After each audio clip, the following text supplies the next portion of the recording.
Good afternoon बच्चों। आपको पता है मैं अनुभा, मेरा चैनल यूट्यूब पे बायोलॉजी वाली अनुभा मैम के नाम से है। उसमें बायो की प्रिपरेशन कराई जाती है, 9th 10th 11th 12th और नीट की। तो मेरे साथ मेरे चैनल के साथ बने रहने के लिए प्लीज मेरे चैनल को लाइक शेयर और सब्सक्राइब कर दीजिए। हम लोग क्लास 12th की जेनेटिक्स कर रहे थे। क्लास 12th की जेनेटिक्स में से second chapter that is molecular basis of inheritance चल रहा है। उसमें हम लोगों ने अभी तक जो है इसके प्रीवियस लेक्चर्स में आपने अगर देखे हैं तो अच्छी बात है, अगर नहीं देखें तो प्लीज प्रीवियस लेक्चर्स जो हैं वो लगा के देख लीजिए। हम लोगों ने एनसीईआरटी की heading the genetic material is DNA यहाँ तक कंप्लीट कर लिया था। किसने दिया था बेटा? एवरी मैककॉर्ड एंड मैककैरी ने 1933 और 1944 में ये एक्सपेरिमेंट किया था, जिसमें उन्होंने बताया था आरएनएस, डीएनएस और प्रोटीनेस एंजाइम्स जो है उसका यूज करके उन्होंने बताया था कि जो एस स्ट्रेन से कोई एलिमेंट जो ट्रांसफर हो रहा था आर स्ट्रेन में, मींस स्ट्रेप्टोकोकस निमोनिया जो थी, निमोनिया हो रही थी जो स्ट्रेप्टोकोकस निमोनियाई से किसकी वजह से हो रही थी? एस स्ट्रेन से क्या जा रहा था? हमारा डीएनए जा रहा था। उन्होंने ये प्रूव करके दिखाया था कि प्रोटीन और आरएनए का इसमें कोई रोल नहीं है। ये एक्सपेरिमेंट मैंने बहुत अच्छे से आपको समझाया हुआ है। प्लीज मेरी जो है बायो की प्लेलिस्ट में जाके उसको समझ लीजिएगा अगर आपने अभी तक नहीं देखा है। ये उन्होंने तो समझा दिया था, लेकिन होल ओवर वर्ल्ड में ये वाइडली एक्सेप्टेड नहीं था। कब तक नहीं था? जब तक जो है the genetic material DNA proof नहीं कर दिया था। किसने नहीं किया था बच्चों? इसमें फिर से जो है साइंटिस्ट आए थे, दैट इज अल्फ्रेड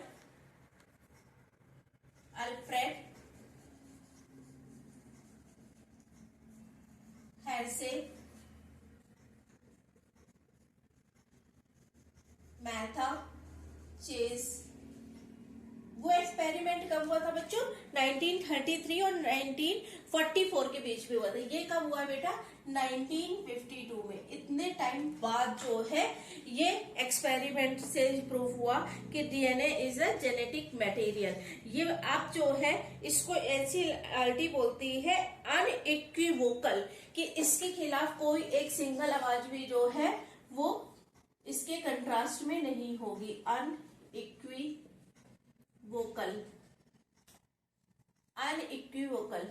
कि इसके कंट्रास्ट में, कि अब किसी के पास एक भी पॉइंट नहीं है इस चीज को एक्सेप्ट करने के बिना कि डीएनए हमारा जेनेटिक मटेरियल है।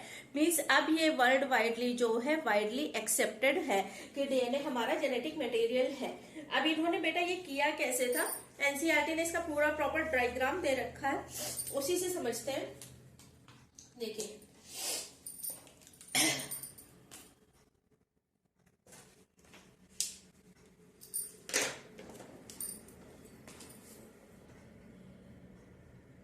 एक बैक्टीरियोफाज लिया इन्होंने,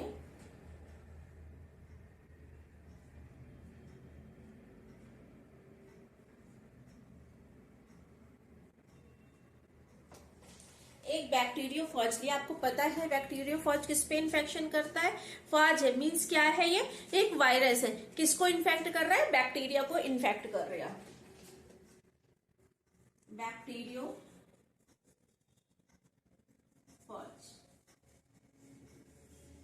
ठीक है। बैक्टीरियोफाज क्या है? एक वायरस है विच इन्फेक्ट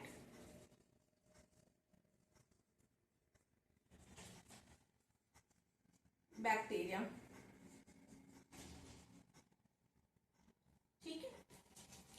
जिस तरह से बेटा आर और एस स्ट्रेन थे ना, कि एक में पॉलीसेकेराइड की कोटिंग थी, एक में पॉलीसेकेराइड की कोटिंग नहीं थी, एक स्मूथ शाइनी था, एक रफ था, उसी तरह से इन्होंने क्या किया? होता क्या है बेटा, जो वायरस है उसका एक सिंगल कोट होता है और इसके अंदर इसका जेनेटिक मटेरियल होता है। Either it will be DNA और आरएनए। तो ये इसका क्या हो गया? प्रोटीनेस कोट हो गया।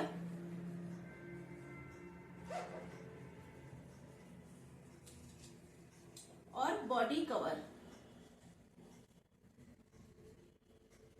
और ये क्या है? इसका जेनेटिक मटेरियल।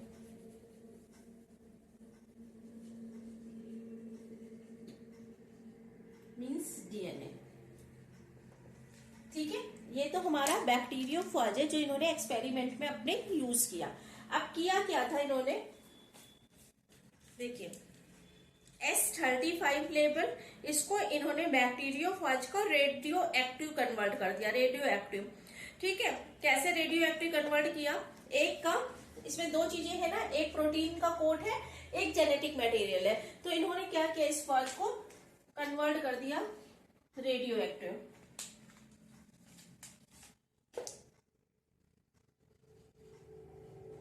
मींस इसको टैग कर दिया रेडियो एक्टिव आइसोमर से। कौन कौन से टैग किए, प्रोटीन कवर है बेटा, प्रोटीन।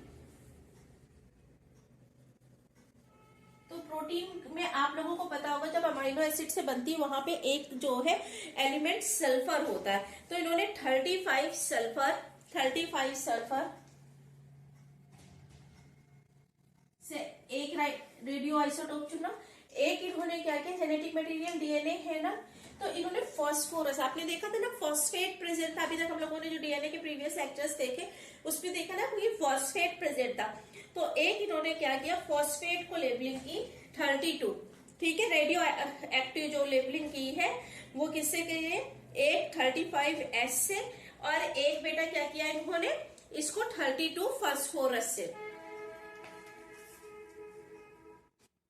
तो डीएनए ही लेबल होगा जब हम 32 फास्फोरस ले रहे हैं, उसमें डीएनए ही लेबल होगा क्योंकि फॉस्फेट प्रेजेंट होता है। डीएनए में कहीं भी आपने सल्फर नहीं देखा, तो ये आइसोटोप जो है ये इसमें नहीं होगा, और इसमें प्रोटीन में आपने कहीं फॉस्फेट नहीं देखा, तो ये आइसोमर इसमें नहीं प्रेजेंट होगा। कि अगर आप S35 से लेबल कर रहे हैं तो इसका मतलब आप प्रोटीन की जो है टैग कर रहे हैं, और अगर आप 32P को फॉस्फोरस को जो है वो कर रहे हैं और रेडियो आइसोटोप यूज कर रहे हैं, तो इसका मतलब आप क्या डीएनए को टैग कर रहे हैं। इतना समझ में आ गया कि एक बैक्टीरियोफाज इन्होंने लिया है, उस बैक्टीरियोफाज को जो है जेनेटिक मटेरियल प्रेजेंट होता है, एक प्रोटीन कवर होता है, कवरिंग होती है। ठीक है, इसके बाद इन्होंने क्या किया कि 3 स्टेप में इस पूरे प्रोसेस को एनसीईआरटी ने शो किया है। क्या क्या स्टेप है चलिए देखते हैं। इतना हमें समझ में आ गया ना।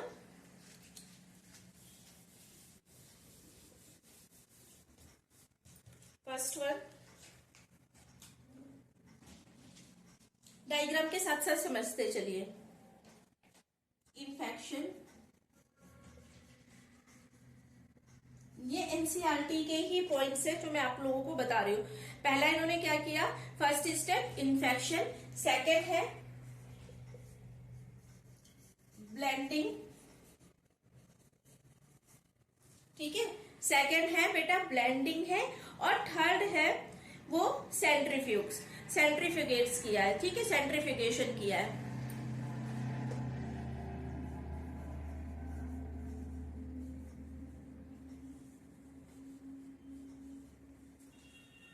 और सेंट्रीफ्यूगेशन, ठीक है, ये 3 तो स्टेप है। अब चलिए इसको समझिए कि कैसे ये हो रहा है।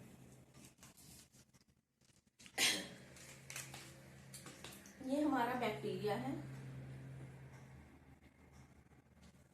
ये बैक्टीरिया,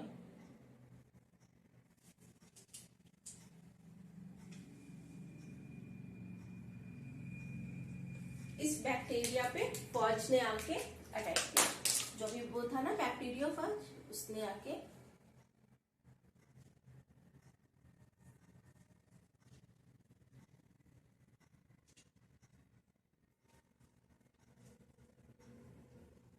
क्या ये नॉर्मल बैक्टीरियोफाज है? नहीं, इसमें इन्होंने क्या यूज किया बेटा, radio active labelled. Radio active labelled क्या यूज किया बेटा बैक्टीरियोफाज में, S और P मीन्स अगर प्रोटीन कवर जो है, कैप्सूल जो है वो रेडियो एक्टिव है तो वो 35S से, यहां पे लिख दे रही हूं, प्रोटीन कैप्सूल जो जनरल बैक्टीरियोफाज की बॉडी है, labelled with 35S, radio isotope है। ठीक है, और इसमें क्या किया था बेटा, इसमें इन्होंने DNA is labelled by 32 phosphorus है क्या, बैक्टीरियो फॉज, राइट।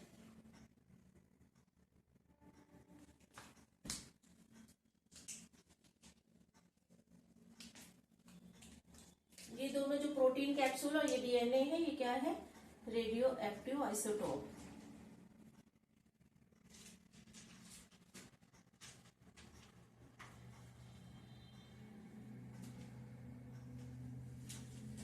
तो इन्फेक्शन हुआ, इन्फेक्शन होने का क्या मतलब है, बैक्टीरियोफॉज है, किसको इन्फेक्ट कर सकता है बच्चों, वो बैक्टीरिया को इन्फेक्ट कर सकता है। तो अब क्या होगा, ये इसकी सरफेस से अटैच हुआ, ठीक है, इसकी सरफेस से अटैच हुआ और इसका जेनेटिक मटेरियल जो है वो इसके अंदर इंसर्ट कर जाएगा, इसका जेनेटिक मटेरियल इस बैक्टीरिया के अंदर इंसर्ट कर जाता है। देखो फॉज क्या करेगा, जो अपना जेनेटिक मटेरियल है वो बैक्टीरिया में इंसर्ट कर देगा और बैक्टीरियल जेनेटिक मटेरियल के साथ वो क्या हो जाएगा, वो इलोंगेट होके अपनी सेवरल कॉपीज बना लेगा, ठीक है। तो नेक्स्ट स्टेप पे बेटा क्या होगा, यहाँ पे ये हमारा देखिए एनसीईआरटी में भी यही डायग्राम है, मैं अपनी कन्वीनियंस के अकॉर्डिंग आपको ऐसे बता दे रही हूँ। बाकी जो है एनसीईआरटी की रीडिंग तो हमें करनी ही है, आपको पता ही है कि हम एनसीईआरटी की रीडिंग तो करते ही हैं। इसको इसके साथ मिक्स किया गया, किसको, बैक्टीरियोफॉज को बैक्टीरिया के साथ बेटा मिक्सिंग की गई इन्फेक्शन कॉज करने के लिए। तो अब ये जेनेटिक मटेरियल इधर इंसर्ट कर देगा ना,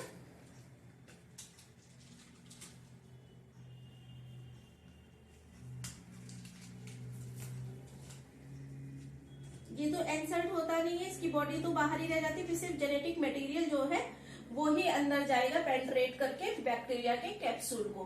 तो ये बॉडी तो इसकी जो है वो बाहर ही है, मींस जो प्रोटीनस कवर है वो बाहर है हमारा, क्योंकि आपको पता होगा ना कि ये जो है सिर्फ जेनेटिक मटेरियल इसका ट्रांसफर होगा।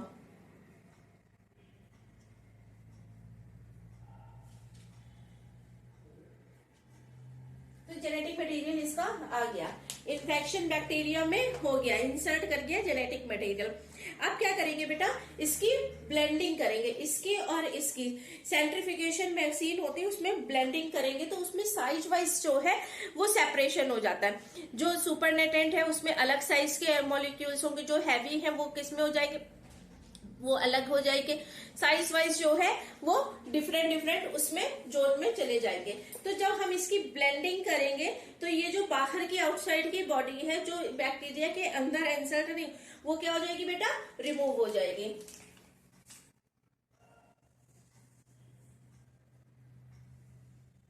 ये हमारा बैक्टीरिया है,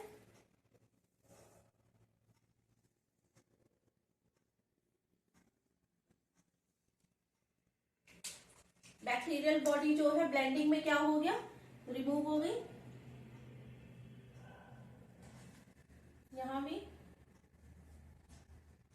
सेंट्रीफ्यूगेशन में जो है सेंट्रीफ्यूग करते हैं तो उसमें डिफरेंट, आपने पढ़ा होगा कि राइबोसोम्स जो है वो भी ऐसे जो है उनके साइज कंसंट्रेशन ग्रेडियंट के अकॉर्डिंग जो है वो भी चलेगा। तो अब जेनेटिक मटेरियल जो है वो इंसर्ट हो चुका है, बैक्टीरियल बॉडी जो है वो रिमूव हो चुकी है, ठीक है। अब इसकी एनालिसिस करेंगे, आफ्टर सेंट्रीफिकेशन इसकी एनालिसिस करेंगे।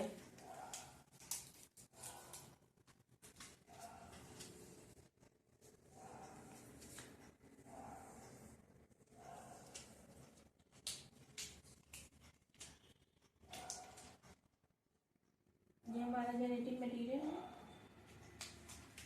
यहाँ पे सुपरनेटेंट है,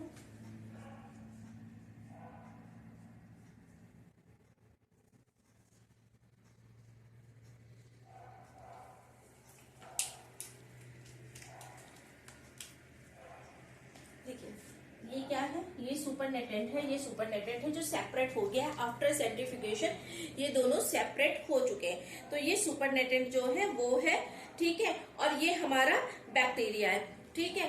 अब इसमें हमने देखे, इसमें यहाँ पे देखे हमने क्या किया था, 35S जो है उसको, तो यहाँ पे कोई भी रेडियो एक्टिव आइसोटोप नहीं डिटेक्ट होगा इस केस में। क्यों नहीं होगा बेटा? इसमें हमने डीएनए को तो लेबल किया ही नहीं था, इसमें हमने प्रोटीन को किया था। प्रोटीन तो कहाँ चली गई? सुपरनेटेंट में चली गई, वो तो सेपरेट आउट हो गई, वो ट्रांसफर नहीं हुई, वो ट्रांसफर नहीं हुई, वो सेपरेट हो गई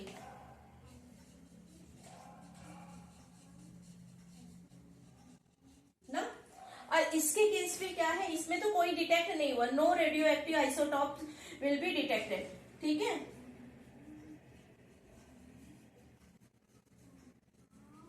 और यहां क्या होगा बच्चों? Radio active 32P will be detected,